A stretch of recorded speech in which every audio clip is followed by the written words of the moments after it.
Welcome and good morning from Tulsa International Airport. Today we are going to talk mountains, both real and the ones that you set for yourself. Let's get started.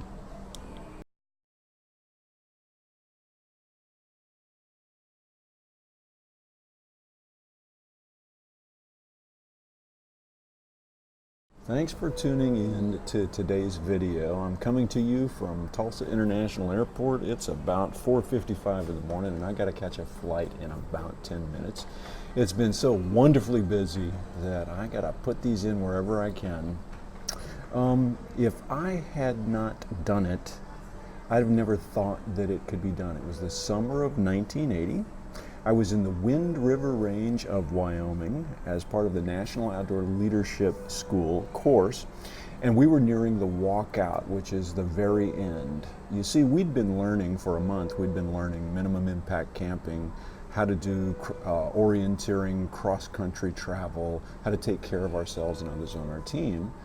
And the course was designed to, at the end, have this bit of a test. It was 4 days in which we had to navigate in small groups without instructors, cross-country, to reach our final destination where we would be picked up by buses.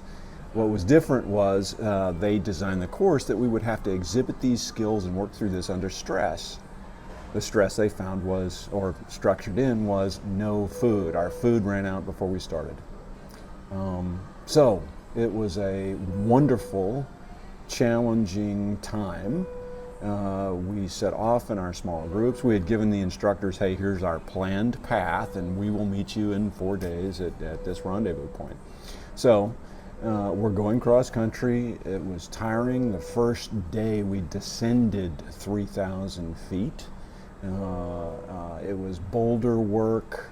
It was up and down and beautiful mountain vistas, and it was totally unbelievable, gorgeous wise, but you had no energy because you couldn't eat.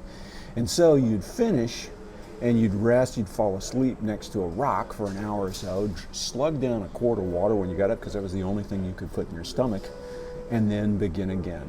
Well, we get to the last day. We know actually from our map and from what we can see, we're on the top of this ridge.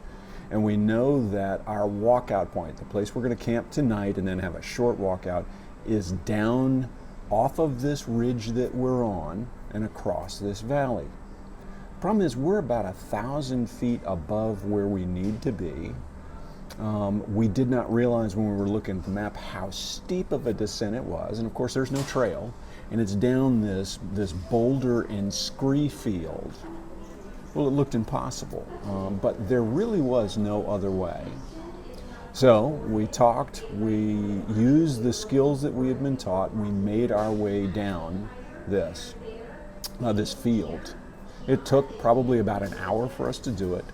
And I remember when we were done, turning around, one of my most vivid memories, turning around and looking up to see this ridge that we had come down and thinking to myself, if I hadn't just done it myself, I would have never thought it could be possible.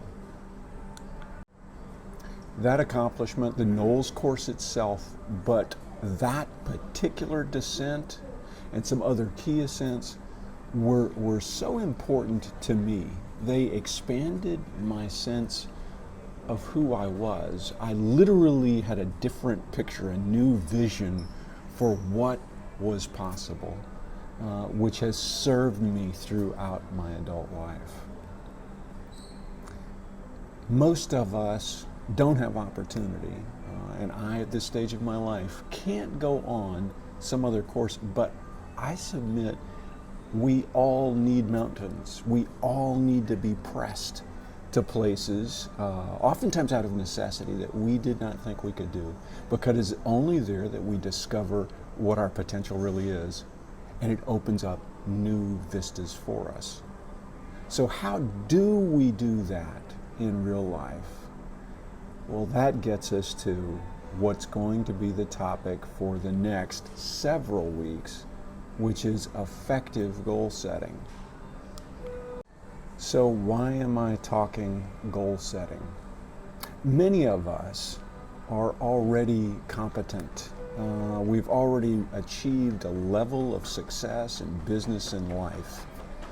And when that happens, it's easy to coast, to let the foot off the gas pedal, to enjoy, and to think that we will be able to maintain that level of success going forward. But the challenge is, life doesn't work that way, at least particularly in business. There are people who are trying to catch you, who are trying to take market share, who are trying to achieve that level of success, and they're going to do it at your expense if you're not continually growing, moving, developing, finding that next level of performance. We do that by learning to set appropriate goals. I've recently read the book Measure What Matters. It's quite popular. It's it's actually a New York Times bestseller right now. But it plunged me into the world of OKRs, or objectives and key results, which go back to Andy Grove at Intel, but which are having a resurgence right now. It is a wonderful goal-setting method. Beginning next week, I'm going to be starting a series that's based upon an hour-and-a-half-long interview I did with a gentleman from Idaho, where we just talked OKRs and what we were learning and how to apply this in business and life. I do hope you'll tune in, because that is how we set mountains in front of us that we then climb and achieve that next level of performance. It's time for me to go catch my flight. Before I go, I wanted to give a shout out to Josiah Faylauer, and I've got a link to his YouTube channel here. He was the one who heard this story from me a few weeks ago at breakfast and encouraged me that that was actually an important story and that I should share it. So thanks, Josiah, and everyone, until next week, be well.